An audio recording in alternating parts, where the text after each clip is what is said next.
عزیزان محترم، میں نے قرآن کریم کی جو آیت کریمہ آپ کے سامنے تلاوت کی ہے، اس آیت میں اللہ اپنے بندوں کو حوصلہ بڑھا رہے، اللہ اپنے بندوں کو ایک ہمت دلا رہے،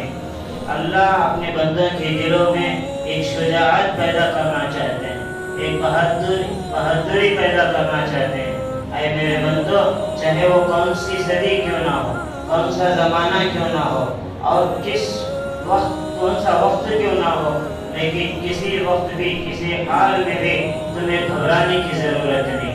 تمہیں غمزدہ اور مغموم ہونے کی ضرورت نہیں ہے۔ وَلَا تَهِنُوا وَلَا تَحْزَنُوا وَأَنْتُمُ الْأَعْلَوْنَ، تم ہی دنیا میں سربلند رہو گے، تم ہی دنیا میں بادشاہت کے لائق ہو، تم ہی دنیا میں خلافت کے لائق ہو۔ شرط یہ ہے وَأَنْتُمُ الْأَعْلَوْنَ إِن كُنتُم مُؤْمِنِينَ، تم سچے اور پکے مومن بن جاؤ۔ یہ آیت کریمہ تو بخوبی بہت سارے حضرات جانتے ہیں، لیکن افسوس اس بات کی ہے جو شرط لگائی جا رہی ہے اس شرط پر آج ہم نہ ہونے کی وجہ سے آج مظلومیت کی چادر ہمارے اوپر ہے۔ آج ہم بے بس اس لیے بنے ہیں کہ ہمارے اندر ایمان نہیں ہے،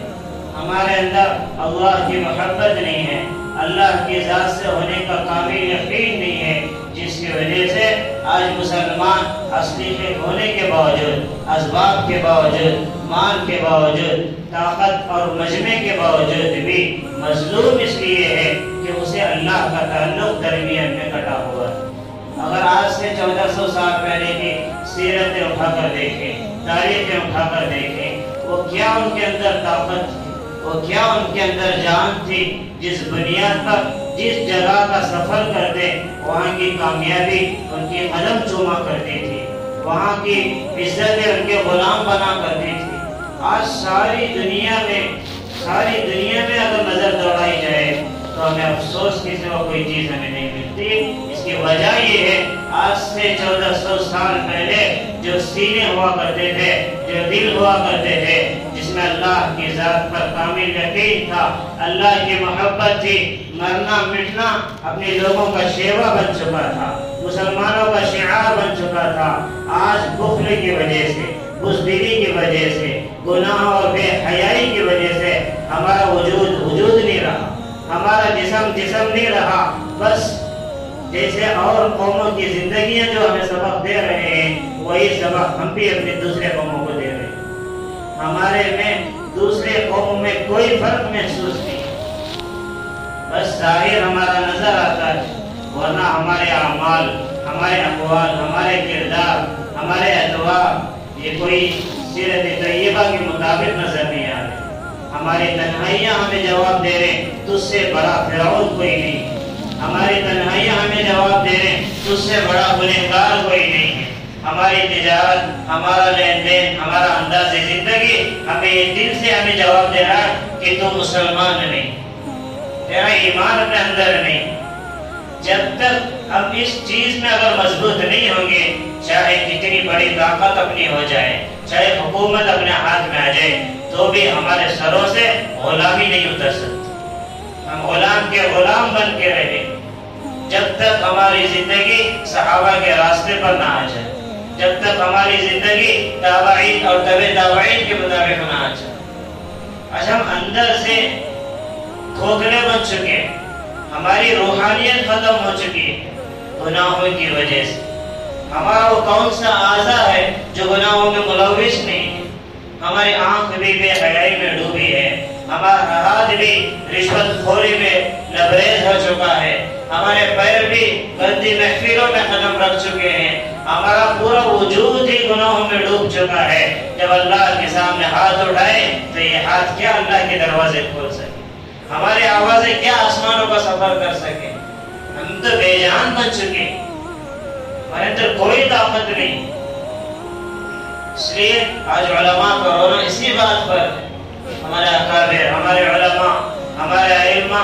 بارہا اپنی ممبروں سے آواز اٹھا رہے ہیں کہ لوگوں اپنی ضمیر کو جگاؤ، اپنے ایمان کو جگاؤ۔ کب تک ایسی بزدلی کی زندگی، کب تک ایسی بے حیائی کی زندگی؟ جب تک آدمی اپنے نفس پر قابو نہ پائے، اللہ کی قسم کسی قوم پر قابو پا نہیں سکتا۔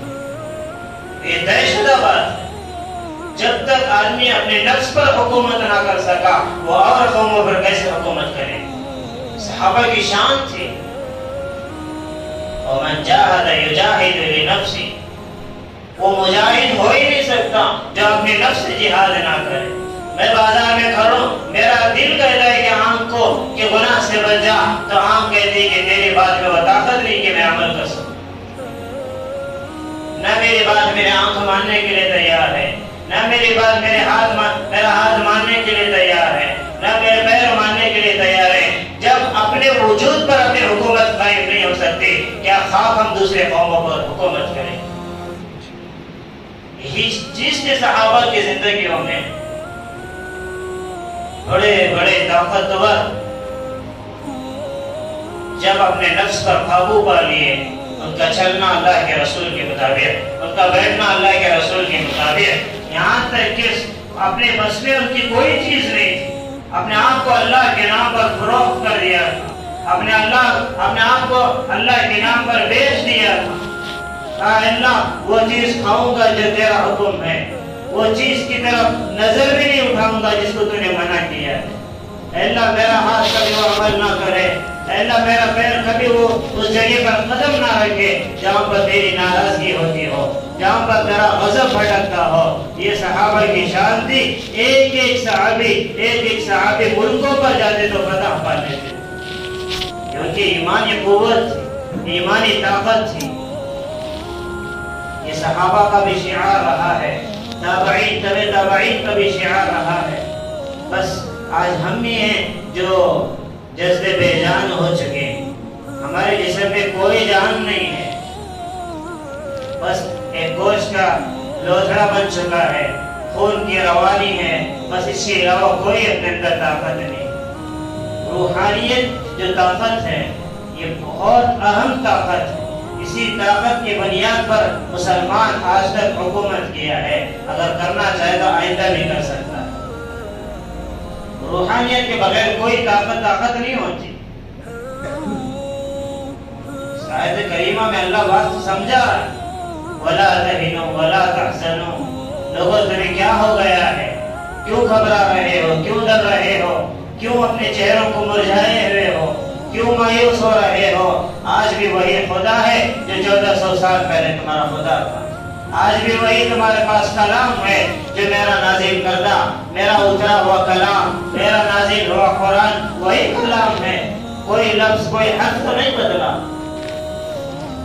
یہ کمی کس چیز کی ہے؟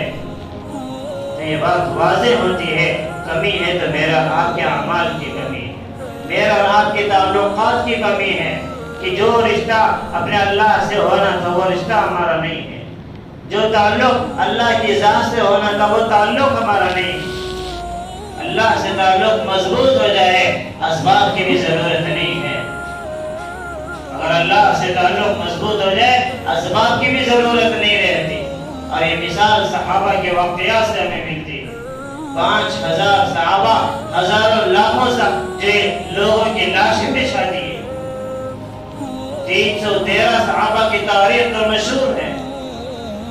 جسم پر پرانے کپڑے، تھکا ماندہ جسم، کئی دنوں سے فاقہ برداشت کرنے والا پیٹ، جسم میں کوئی طاقت نہیں تھی، لیکن روحانیت میں وہ طاقت تھی کہ اسباب کی بھی ضرورت نہ پڑی۔ اور اللہ نے ایسی فتح دی کہ آج تک تاریخ میں کوئی قوم ایسی مثال پیش نہیں کر سکتی۔ وجہ کہ وہ ہاتھ اٹھاتے تو اللہ کی مدد آتی، وہ ہاتھ اٹھاتے تو اللہ کی مدد متوجہ ہو جاتی۔ ہمارے اندر یہی چیز کی کمی ہے۔ اس لیے عزیزان محترم، آج ایمان کی کمی کی وجہ سے ساری دنیا میں ہماری پریشانی، ساری جگہ پریشان، مسلم ممالک میں بھی پریشان ہیں، جزائر میں مسلمان ہیں لیکن حقیقت میں مسلمان نہیں ہیں، جو تخت پر بیٹھ کر حکومت کر رہے ہیں۔ یہ ہمارے اعمال کی بنیاد ہے۔ قرآن کریم میں اللہ نے فرمایا ظہر الفساد فی البر والبحر بما کسبت ایدی الناس، لوگوں جو بھی خشکی تری میں جو پریشانیاں تم پر آتے ہیں، مصیبتیں جو تم پر آتے ہیں، بما کسبت ایدی الناس، لوگوں یہ تمہارے ہاتھوں کی کمائی ہے، یہ تمہارے ہاتھوں حلال کی کمائی ہے، جیسا تم تمہارے رب سے برتاؤ کرو گے، وفاداری کا حق ادا کرو گے، اسی طرح کا تمہارے ساتھ معاملہ بھی کیا جائے۔ اس لیے اپنے ایمان کو بنانا یہ انتہائی ضروری،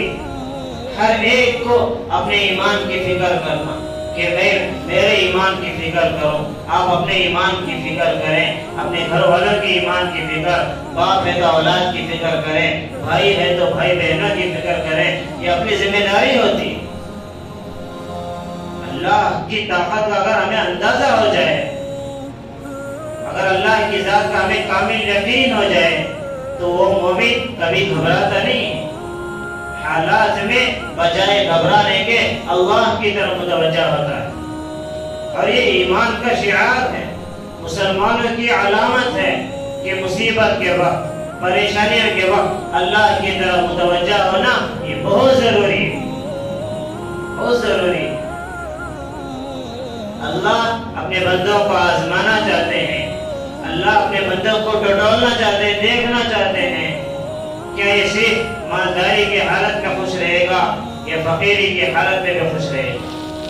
کبھی نفع ہو جائے صرف تب عبادت کرے گا، نقصان ہو جائے تو کیا یہ میرا در چھوڑ دے گا۔ قرآن کریم میں دوسرے بارے میں عجیب انداز میں کرے گا وَلَنَبْلُوَنَّكُمْ بِشَيْءٍ مِنَ الْخَوْفِ وَالْجُوعِ وَنَقْصٍ مِنَ الْأَمْوَالِ وَالْأَنفُسِ وَالثَّمَرَاتِ، لوگوں ہم ہر طریقے سے تمہیں آزمائیں گے، کبھی مال دے کر آزمائیں گے، دیکھیں مالداری میں شکر گزاری کیسے کرتا ہے، کبھی مال چھین کر آزمائیں گے، دیکھیں اس موقع پر اس کی زبان سے کیا الفاظ نکلتے ہیں اور یہ کس کے در پر ہاتھ پھیلاتا ہے، کبھی صحت دے کر آزمائیں گے اور کبھی صحت چھین کر آزمائیں گے، اور کبھی اولاد کو فرما بردار بنا کر آزمائیں گے، کبھی اولاد کو نافرمان بنا کر آزمائیں گے، کبھی عزت کی بلندیوں پر پہنچا کر اللہ آزمائیں گے، کبھی ذلت کی پستیوں میں پھینک کر اللہ آزمائیں گے۔ اللہ ہر طریقے سے آزمائیں گے، لیکن بندے کے لیے ضروری ہے چاہے عزت کی بلندیوں پر رہے تو کہیں الحمدللہ علی کل حال، اے اللہ تیرا ہی شکر ہے، تیرا ہی فضل ہے، ورنہ اپنے اوقات ہی کیا ہے میں اتنی بلندی کا سفر کروں۔ جب ذلیل ہو جائے، جب فخر فخر کی چادر اوڑے، اے اللہ جس حال میں تو رکھے اس حال پر میں راضی ہوں، بس تو مجھ سے راضی ہو جائے، یہ انداز ہونا چاہیے۔ صحت ملے تو صحت کا نفع اٹھاتے ہوئے اپنے آخرت کو دوشہ تیار کرے، بیماری لاحق ہو جائے صبر کرے، اے اللہ یہ تیرا معاملہ تیرے نیک بندوں کے ساتھ ہوتا ہے، تو نے میرے کس عمل پر یہ معاملہ کیا ہے۔ صحت کا نہ ملنا یہ بھی عجیب اللہ کی نعمتوں میں سے ایک نعمت ہے، جب تک دوبارہ صحت آدمی کو نہیں ملتی برابر اس کے درجات بلند ہوتے ہیں، اس کے نیکیاں بڑھتے جاتے ہیں اور اس کے گناہ معاف ہوتے رہتے ہیں۔ اور ایک عجیب بات میرے ذہن میں آئی کہ مصیبتیں کیوں آتے ہیں، پریشانیاں کیوں آتے ہیں، اس کی ایک اور وجہ حضرت نے کتاب میں لکھا ہے کہ آدمی بیٹھے بیٹھے کبھی اللہ سے مناجات کرتا ہے، اللہ سے دعا کرتا ہے، اے اللہ مجھے مرنے کے بعد کامیابی دے دینا، مجھے جنت الفردوس میں اعلیٰ مقام دے دینا۔ وہ لمحات اس کے مقدر کو چمکانے والے ہوتے ہیں، کوئی مقدر کا لمحہ ایسا ہوتا ہے وہ دعا قبول ہو جاتی ہے، لیکن قبول ہونے کے بعد